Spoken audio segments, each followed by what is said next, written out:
Hello everybody and welcome to another hobby cheating video, and today we're going to talk about doing blue cobblestone bases, or colored cobblestones really. The ones we do today are going to happen to be blue. So one of the interesting things about these sorts of bases, cobblestones, things of that nature, is that they don't have to be stone. They don't have to be boring. They don't have to look like just like gray and slate. The reality is these things, when they exist in the world, have all sorts of different colors to them. Just if you're talking about in a normal world, just in the natural world, if you had stones embedded in mud, they're going to be dirty and brown and green. They're going to have purples in them. They could have all sorts of chunks of different colors. In this case, the question has come about recently because I've been working on my Slaanesh army, and so I've been doing bases that look like this. These sorts of like light blue cobblestones, because it happens to work from a color point of view with the rest of my Slaanesh. And so people asked how I did it, and I thought it'd be a good chance to show how you can do lots of different types of colors when you're doing this. Really, it's just one step you alter, and you can go to any color pattern you want. So I want to start with how did we get to where we are here, and then we'll get into the actual base, because this is all just prep work. So I rolled out a thin layer of green stuff, and then I used one of two green stuff world rollers on it. In this case, I'm using the Madness and Cobblestone. So Madness has these like flagstones, and then also has these little, alien-ish, otherworldly symbols in them every so often. But it's flagstones and this. Cobblestone is just cobblestone. You can see it varies a lot in the size of the rocks. I kind of mix these together. I put them at different levels, stuff like that. So I've got a base back here drying we're going to use later on in this tutorial. You can see where I broke up the levels and have like the lower level is cobblestone and the upper level is the flagstone / madness. Whatever the case, just they will work well together once they're painted similarly. So I like actually mixing up the rollers and having them look a little different. So I rolled that out, let it dry. And then I just did a quick, basically zenithal. Created a little hot spot right here. Other than that, standard priming, in my Panzer Gray, Cold Gray, White. Same thing you've seen me do anytime you've ever seen me prime a miniature ever. So our first step is we want to make sure these little rocks get picked out. So we're going to get a nice makeup dry brush here. As usual, I prefer makeup brushes for my dry brushes. Can't recommend them enough. You can go to Amazon. You can get packs of makeup brushes very cheap. What you're looking for are like contour brushes or eye brushes. Eye brushes especially are pretty great for obvious reasons. If you think about what you're doing when you're putting on eye makeup, you're applying pigment to an area around your eyeball. As you might imagine, women would not want to use a very hard, sharp, stiff brush when doing that, because you would stab your eye out, and that would be, not great. One of the fun things about using green stuff in things in my house is because I have 3 dogs who sit down here in the office with me almost all the time. There's always little dog hairs I find in my green stuff after I'm done with it. Isn't that wonderful? So we just dry brush that out. Nice and simple. Now I want to talk for just a moment real quickly about dry brushing and the nature of it. Dry brushing gets a bad name. I think a lot of people feel like, oh, that's not an advanced technique. Well, that's nonsense. Dry brushing is a perfectly valid technique when painting. If you are interested in learning more, I have a video in my hobby cheating series called The Ultimate Guide to Dry Brushing, and I talk about all the different ways you can use it. But one of the ways I like to use it is miniature preparation. Like here, I'm creating a value sketch on the stone that I'm then going to be able to use later. Okay? Because the key here is I want to make sure that this detail is all picked out. And you can see when I dry brushed it, see that nice light texture in the cobblestone? That's intentional texture. Like the cobblestones themselves have this little micro texture in it. And that's going to come in handy later when we need to, when we're going to start using thinner paints and picking that stuff out.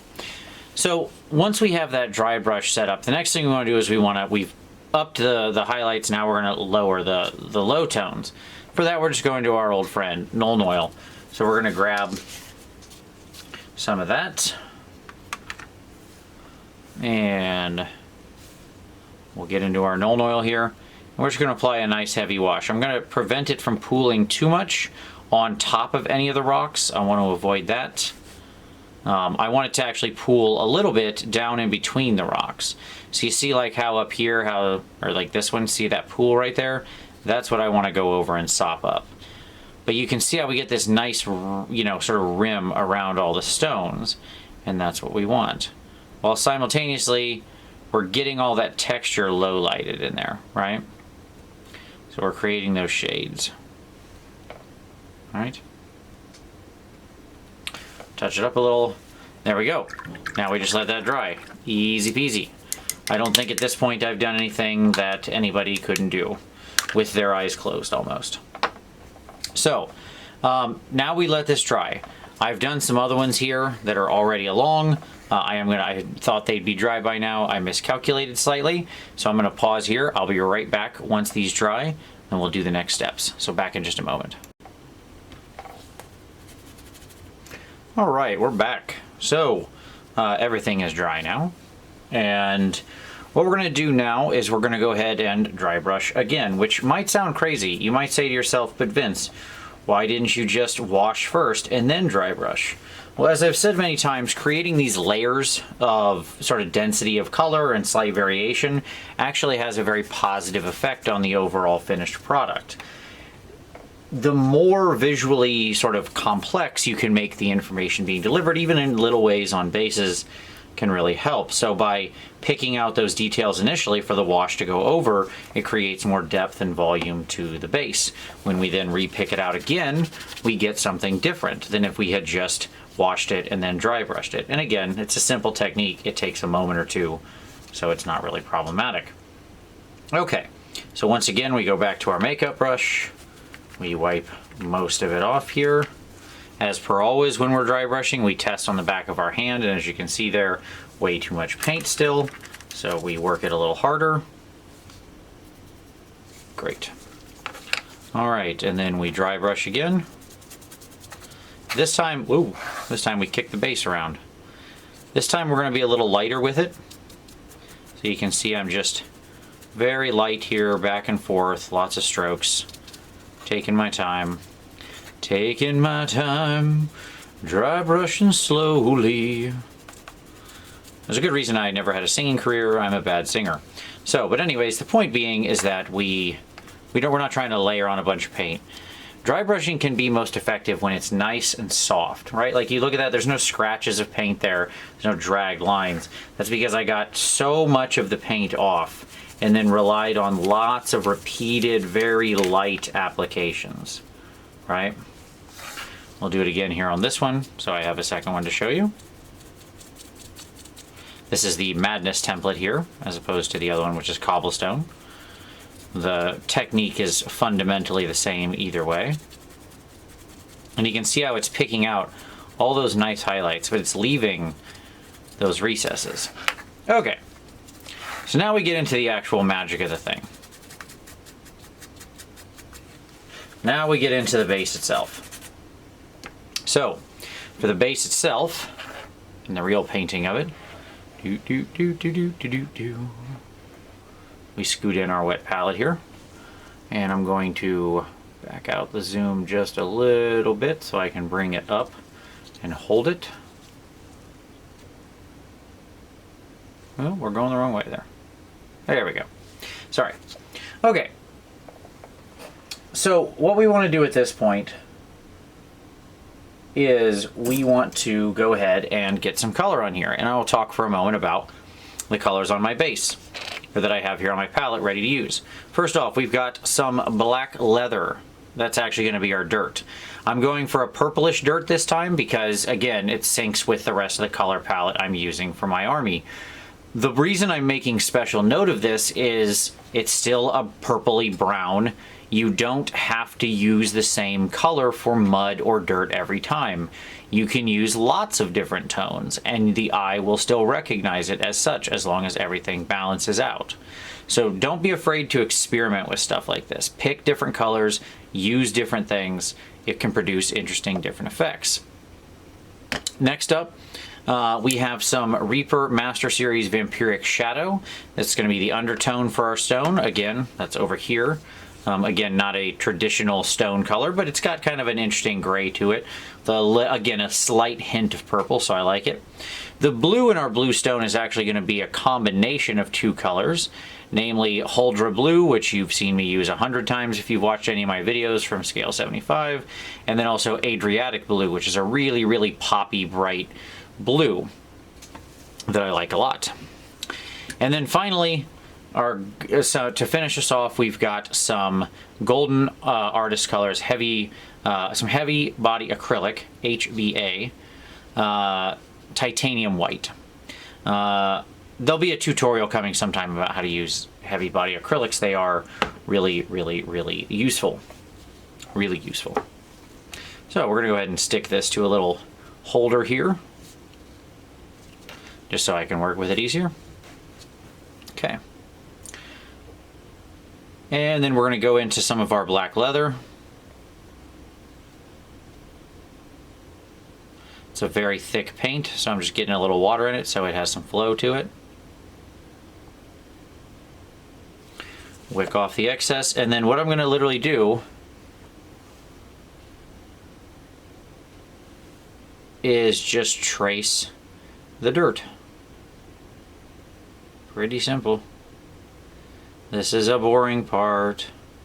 The reason, I'll talk for a moment about what I'm doing, why I'm tracing the dirt as opposed to like doing another wash, because you might think like, but Vince, wouldn't it be quicker for you to just do a wash? Well, I mean, certainly it would be faster, but it wouldn't produce the same effect, because the problem is I don't want to change the color of the stone. And any wash I put over that's thick enough to do this to the dirt isn't going to is also going to heavily change the color of the stone.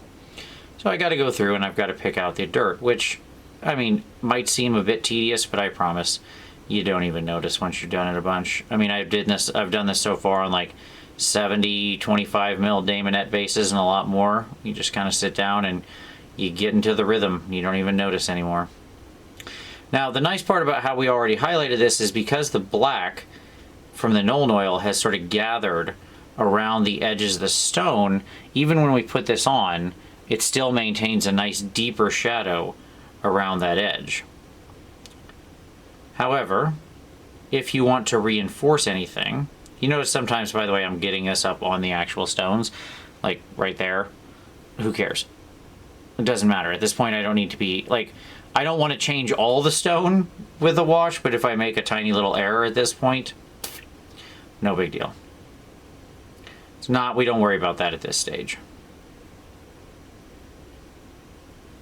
Okay, so there we go. That's all done. Now, if you want to brighten it up, so like if you've got spots where you've got a lot of dirt, like right here, you want to create a little visual interest, you can grab a little bit of your Vampiric Shadow while that's still on your brush, mix that in, and just start like stippling some dirt around like that, where you create a little lighter spot in the center. So where you've got the black near the edge from the Nuln Oil, you're creating a little bit more visual interest. This is kind of an optional step. Just kicks it up a little bit. Makes it look like there's a little bit more going on. I'll pull a little more in there for this big spot. Again, I didn't get anywhere near a true brown for this, but it's going to look like dirt, right? Because the eye will perceive it as such next to the cobblestones. Okay, cool. And good to go with that. I'm gonna get my other palette out of the way here so it's not clogging up my space. All right, now we're gonna go into our Vampiric Shadow. Oh, if you wanna make anything darker, by the way, same thing goes. You can just take like any kind of black color or dark color on your base and you can go back in and, you know, I could like ring a stone here or two to like create more illusion of depth. Doesn't hurt anything to do so. That's just if you want to create a couple darker spots on the base. Don't have to. Again, it's just about visual confusion and creating some little elements of difference. How far you want to go. Alright, so now we get into the Vampiric Shadow. And this is where we start to talk about how to use your brush. Okay? So, right here, what I'm going to do is I'm going to pick a direction where the light is going to be brighter. In this case, I'll pick the front here. So the light is on this side of the stones. So instead of painting like this, a lot of people paint with the tip of their brush and just ruin brushes. Generally, you want to rotate the brush to the side to some degree and paint with the side of the brush. Here, we're going to go even farther. Like, I'm going to paint almost, like if I turn this sideways, I'm almost at that angle, okay? And what I want to do is I'm going to push. I've thinned this down a fair amount. Not crazy, it's not a glaze. It's just fairly strong paint because it's, you know, opaque because it's white. But you see how I'm pushing toward the edge? I'm doing that because the paint collects where the brush stops. So like I'm purposefully pushing in that direction. Now what's happening, you notice when I do this, is that it's wiping out some of the ridges that we put in earlier through the washes and stuff, and that's good. That's what we want, because that's going to create a really nice variation on the stone. You'll see. Okay. So we just kind of go through, we push forward and to one side. You notice my brush is moving in the same direction on every stone, right? Even the little ones, when I touch them, I do the same thing.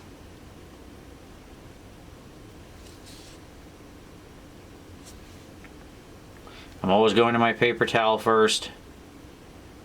Always making sure I wick off my excess. Anytime we're working with highly thinned paints with a lot of liquid, we always go to our paper towel or the back of our thumb or something first. We never go straight to the miniature because that is how we get flooding. That's how, if you've ever put paint on your miniature and thought, I can't thin paint this much, how do people thin paint this much? All that happens when I do that is water runs everywhere.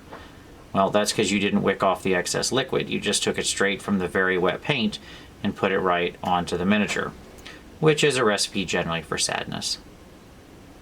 And nobody wants to bake sadness. Okay, so now we've got that going on. Pretty simple. Again, nothing too tricky yet. Now, I'm gonna go into my blue and a nice brush full of water there. I'm gonna take some of that blue. I'm gonna grab some of my thicker blue here. A little bit more of that. Really get that nice and mixed up there on the palette. Rinse off the excess. I don't want to leave that much wet paint in my brush for too long. And then I'm gonna go back in and grab some of that from my mixture and thin it out even more, because I want it real thin down. I'm just using water here. You could use other things if you wanted, but in this case, since it's just a base, we're going to keep it simple. Then we're going to test it on the back of our hand where I've got something that's lighter colored. Perfect. Get it to a nice thin glaze. It's a real strong paint. Now I'm going to rotate the base around, and we're going to repeat the same thing, but in the opposite direction with the blue. And this will be so thin, you notice it doesn't eliminate those darker colors, right? So in this case, because it's a very transparent color, it's blue and it has no white in it, so it's just naturally transparent, I can go ahead and it'll still preserve those deep shadows. In fact, it's so liquidy, it runs in there a little bit and actually reinforces them some.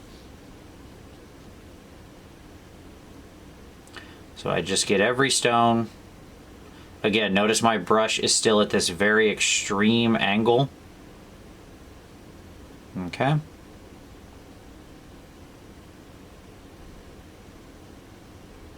And I'm just going to get every stone. I'm doing the same thing where I'm pushing in this direction.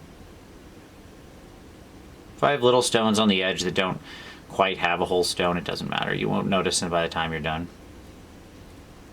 Like, there's enough visual confusion on the base. You don't notice one like half finished stone or one that doesn't quite look right or whatever. So there we go. Okay. All right. We're almost home. Now, okay, flip it back around. Now we get into our titanium white, our HBA. Now, one of the advantages to heavy body acrylics is that you can pull them way out because they're so full of pigment.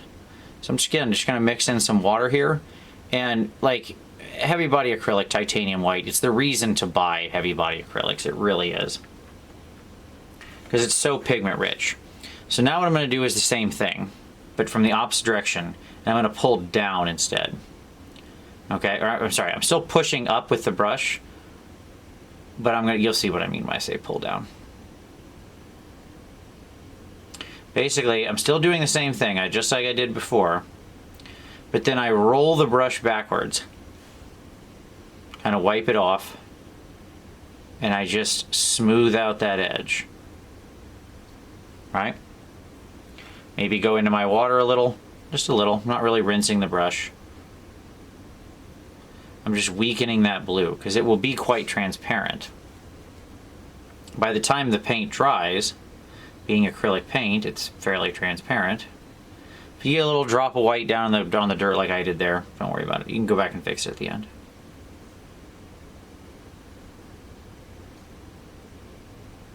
Paint still, you notice my brush still moving in the same way, pulling it forward.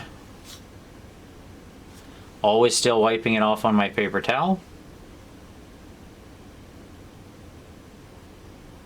But as I push down, I'm using the back of the part of the brush that has no paint in it to effectively kind of pick up my work, right?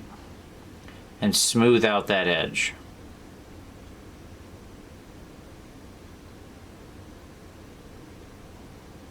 It's one of those sort of just like brush control tricks. If you realize your brush is a very multifaceted tool, the more you work with it, you can use the different areas of your brush differently. So like I can have the tip working on something while simultaneously I'm using the belly of the brush or the side of the brush or something like that to then go and smooth that out. And you notice how when that dries, it dries quite transparently because I've thinned it out so much. Because it's white, and white always dries a little weaker than it really is. Right? And now I've got these wonderful transitions all over the base. Just that simple. Now the last thing I can do is I can refresh some of my paint here in the actual main stuff. Wipe it just a little. And then if I want to really cut the edges on some of these, I can go in and just like edge real quickly some of the stones. Doesn't need to be every one. I can reinforce and bring some of the front of the stones really up to a bright white. I can hit some edges. This is the kind of stuff that just, you know, it just pushes it the little extra mile up. You don't really tend to notice this, but subconsciously it looks nice. People aren't going to look at it and go like, wow, that edging on that 7th rock really is sweet. You really nailed that one. You know, I wouldn't have liked the base until you edged out the 42nd rock. That's what brought it home for me. Rocks 1 through 42, I wasn't with it. 43 through 46 was like, okay. But then 47, whoa, it blew my mind. That was what it was all about. And if you see anything that's kind of uneven, you can always go back, you can always add more. So for example, like I've got a couple rocks in here that don't quite have an amount of blue on them I'm super happy with. So I can go back to my blue, flip it around, and I can push just a little bit in the backside there. Just to make sure it gets nice and we have that nice variation across everything. But that's it. That's really all there is to it. And you can see how by pushing it down there, you can also reinforce it. There you go. Cobblestone done. Just that easy. Throw a black rim around the bottom of that base and it'll pop. That's all you need.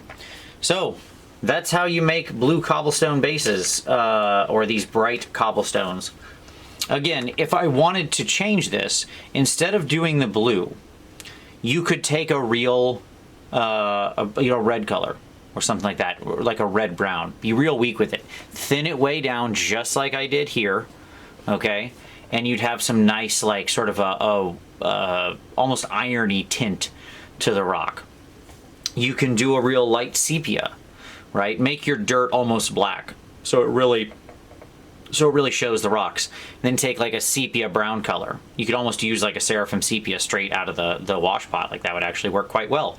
And you can push that back instead of the blue if you want dirty rocks. Maybe you then take some thin Athonian camo shade and work some green in there. Same way. All the technique I showed you of like going back and forth, the way I reset it between the 3 colors, alternating. By the way, you don't need to use vampiric shadow. Like I imagine if you had like pallid witch flesh, I think would actually be a really good replacement for this if you're a GW color person, but anything like that. The real key is that end white, and the titanium white really is just great for doing this kind of smooth blending. Like, I mean, you saw how easy I was achieving these blends without more or less any work. That's why I like it. Makes life easy. But you can replace this color with almost anything you want to get these popping colored rocks, and it'll still feel like rocks because it's in the right shape. There's this dirt that's looking stuff in between, like our eyes and, you know, our mind just get what's going on. So it doesn't have to be the one color. I see a lot of people often say like, well, this is my, you know, my recipe for doing this thing or this thing. I don't have recipes. I don't have a recipe I use for leather or for steel or for anything like that, because I always want to be open to changing the color of it based on the nature of the piece or the army or whatever I'm working on. So there you go. That's how you do the base technique wise. Hopefully you can vary that to find the colors you like for your army, but that's all there is to it. If you like that, give it a like. Subscribe for additional hobby cheating in the future. There are new videos here every week. If you want to come take some classes with me, you can find a link down in the description. I'm teaching with CK Studios, and we have classes all over the country. And if we're coming to your neck of the woods, I'd love to have you come learn with me. But as always, I very much appreciate you watching this one, and we'll see you next time.